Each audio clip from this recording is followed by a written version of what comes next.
নমস্কার বন্ধুরা, জঙ্গলমহল ভিলেজ ফুডে আপনাদের স্বাগত। বড়দের প্রণাম এবং ছোটদের ভালোবাসা জানাই। আশা করি সবাই ভালো আছেন। আজকে আমি যে রেসিপিটি নিয়ে আপনাদের সামনে হাজির হয়েছি, আপনারা নিশ্চয়ই টাইটেল দেখে বুঝেই গেছেন যে আজকে আমি কী রেসিপি আপনাদের সঙ্গে শেয়ার করব। তা আমাদের বাঁকুড়ার বিখ্যাত এবং খুব সুস্বাদু জনপ্রিয় একটি রেসিপি। সেই রেসিপিটি হচ্ছে বেগুনের ঝাল। এই বেগুন ঝাল রেসিপিটি আমি শেয়ার করব। অনেকেই আছেন যাদের তেল মশলাযুক্ত খাবার খাওয়া চলে না, তো তাদের ক্ষেত্রে বলছি এই রেসিপিটি একদম উপযুক্ত। একদম খুব কম তেল মশলায় আর মাত্র কয়েকটি উপাদান সবজি দিয়ে এই রেসিপিটি বানানো যায় এবং খেতে খুবই সুস্বাদু। আপনারা প্লিজ একবার ট্রাই করে দেখবেন এবং যদি ভালো লাগে তাহলে অবশ্যই আমার এই জঙ্গলমহল ভিলেজ ফুড চ্যানেলটিকে লাইক, কমেন্ট, শেয়ার করবেন এবং প্লিজ সাবস্ক্রাইব করে দেবেন। পাশে থাকা বেল আইকনটি প্রেস করবেন সবার আগে নোটিফিকেশান পাওয়ার জন্য। আস্তে আস্তে এমন অনেকগুলো রেসিপি আছে যে রেসিপিগুলো গ্রাম বাংলার বুক থেকে প্রায় হারিয়ে যেতে বসেছে। এটিও ঠিক সেই রকমই একটি রেসিপি। তো সেই রেসিপিটি আমি আপনাদের সঙ্গে শেয়ার করছি। দেখুন, এখানে আমি প্রথমে নিয়ে নিয়েছি কতগুলো সবজি। এই দেখুন, এখানে নিয়ে নিয়েছি একটা কচি লাউ ডগ, দুটো মূলো, বেগুন। এই বেগুনগুলো হচ্ছে আমাদের এখানে এঁটেল মাটির সাদা বেগুন। তো এই এই এই বেগুনটা আলাদা, আবার কিছুদিন পরে বেরোবে এইখানে কাঁটা কাঁটা বেগুন, কাঁটাওয়ালা বেগুন। সেই বেগুনগুলোর স্বাদ কিন্তু আরও সুন্দর হয়। তো এই বেগুন, আলু আর কচু। আর যারা পছন্দ করেন তারা এই রেসিপিটার সঙ্গে এরকম আমাদের কুমড়ো দানা, এই কাঁঠাল দানাগুলোকে শুকনো করে রেখেছি, এটা আমি দেবো। আর যদি কেউ পছন্দ না করেন এটা আপনারা স্কিপ করে যেতে পারেন। তো এই সবজিগুলো আমি প্রথমে ভালো করে কেটে ধুয়ে নেব।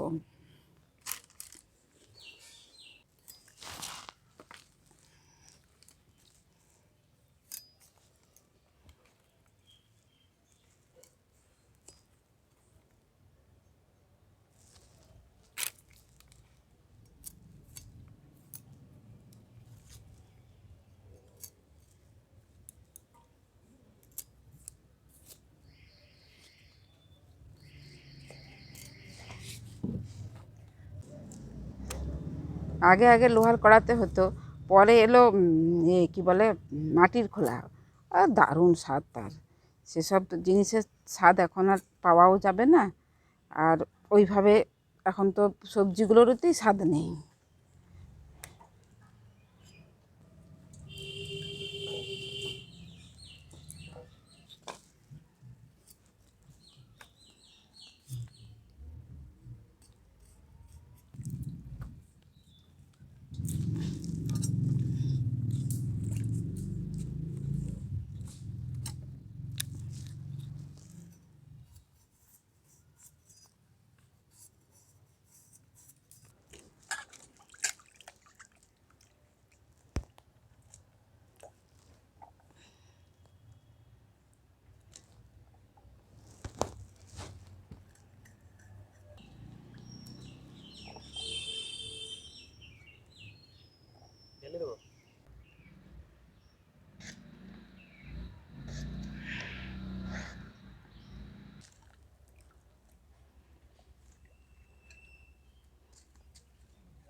দেখুন, আমার সমস্ত সবজিগুলো কাটা হয়ে গেছে।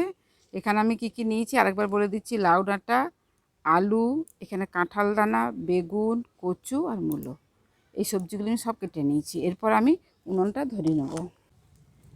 কড়াতে দিয়ে দেবো জল।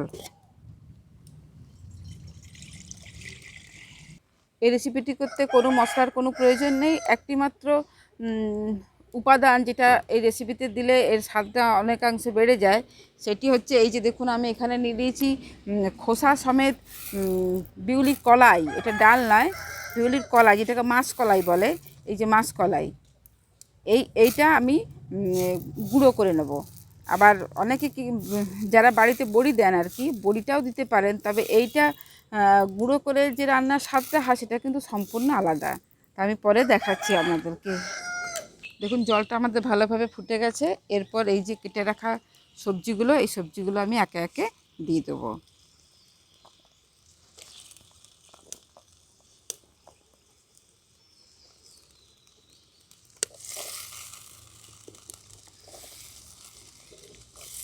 কচু, আলু,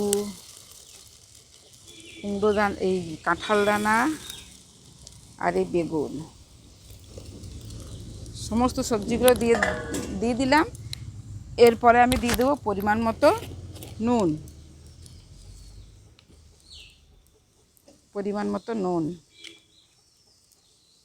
দেবো হলুদ গুঁড়ো। এটা একটু ভালো করে নাড়িয়ে আমি চাপা দিয়ে দেবো সেদ্ধ করার জন্য।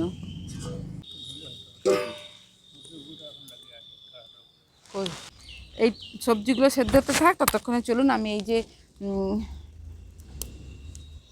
আমাদের এদিকে বিড়ি কলাই বলে, এটাকে আবার বাইরে অনেকেই মাছ কলাই বলে, এইটাকে আমি গুঁড়ো করে নিচ্ছি।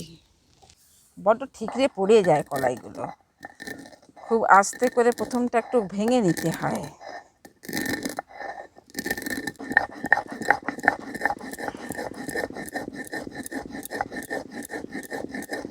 বিড়ি কলাই বলে বা মাছ কলাই। এটা আমার গুঁড়ো করা হয়ে গেছে, এটা আমি তুলে নিচ্ছি। দেখুন খুব একদম মিহি করে গুঁড়ো করার দরকার নেই, একটু দানা দানা থাকবে, এরকম অবস্থায় গুঁড়ো করে নিতে, এইভাবেই গুঁড়ো করে নিতে হবে। এটা আমি তুলে নিচ্ছি।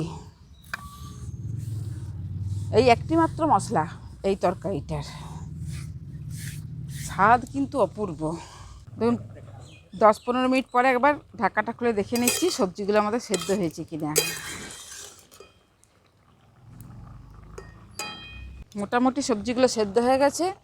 দেখুন এখানে এই সবজিগুলোর সঙ্গে দিয়ে দিচ্ছি 2টো কাঁচা লঙ্কা। কাঁচা লঙ্কা আর বেশি দেবো না, কম করে খেতে হবে কাঁচা লঙ্কা। কত? 25 টাকা কি কাঁচা লঙ্কা? এবারে আমরা শুকনো লঙ্কা খাওয়া চালু করে দেবো। এর সাথে দিয়ে দিচ্ছি জিরে গুঁড়ো।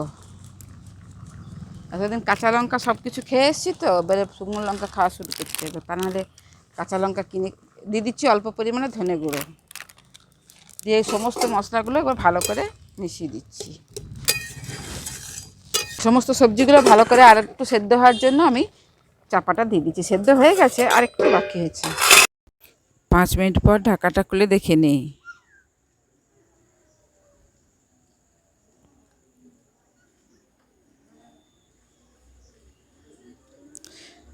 দেখুন সমস্ত সবজিগুলোই আমার খুব ভালো করে সেদ্ধ হয়ে গেছে। এই সমস্ত এই যে কচুটাও খুব ভালো করে সেদ্ধ হয়ে গেছে। এরপরে এটাকে আমি নামিয়ে নেব।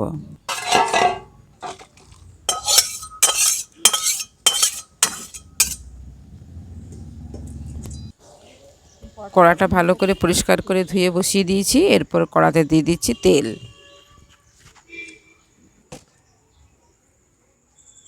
তেলটা ভালোভাবে আমাদের গরম হয়ে গেছে। এরপর ফোড়নে দিয়ে দিচ্ছি শুকনো লঙ্কা আর জিরে।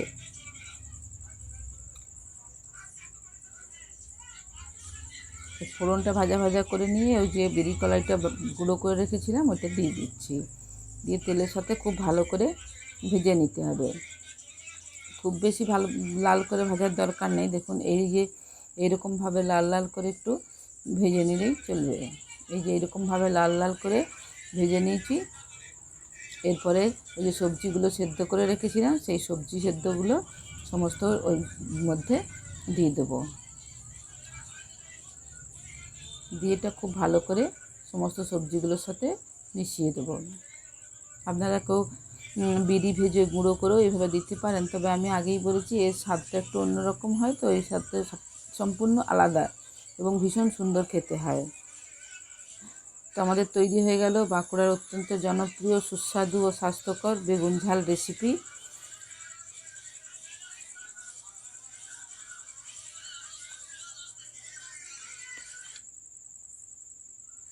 দেখুন সবজিগুলো ভালো করে ফুটে উঠেছে। এরপর এটা আমি নামিয়ে নেব।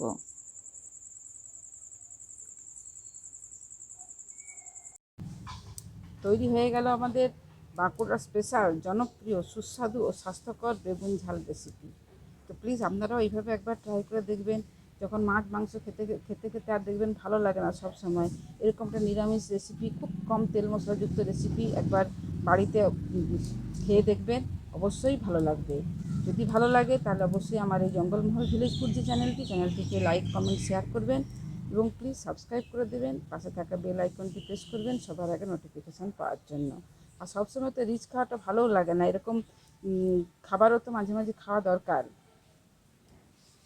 বলবো প্রত্যেককেই বলছি, ভালো থাকবেন, সুস্থ থাকবেন, সাবধানে থাকবেন। আবার আপনাদের সঙ্গে দেখা হবে পরবর্তী একটি ভিডিওতে। আজকের ভিডিওটা আমি এখানেই শেষ করছি।